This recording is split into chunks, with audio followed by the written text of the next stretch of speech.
మళ్ళీ గ్రామాలకు వెళ్ళండి. ఊరు వాడ ప్రతి ఒక్కరికి చెప్పండి, అన్నొస్తున్నాడు, పరిస్థితులు మారుతాయని చెప్పండి. అక్షరాల 25 లక్షల ఇల్లులు కట్టిస్తాము. ప్రతి పేదవాడికి తోడుగా ఉంటాము అని చెప్పండి. ఈ ఇల్లు ఇచ్చేది కూడా ఈ చంద్రబాబు నాయుడు గారి పరిపాలన మాదిరి జన్మభూమి కమిటీల ద్వారా ఇవ్వమని చెప్పండి.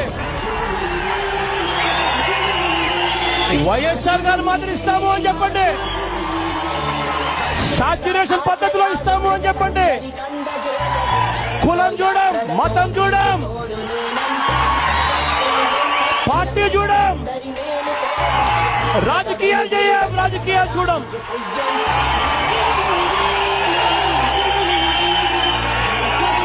ప్రతి పేదవాడికి ఇస్తాము అని చెప్పండి.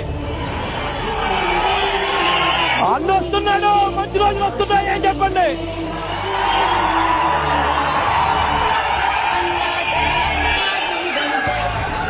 అంతేకాదు మళ్ళీ గ్రామాలకు వెళ్ళండి. ఊరు వాడ ప్రతి ఒక్క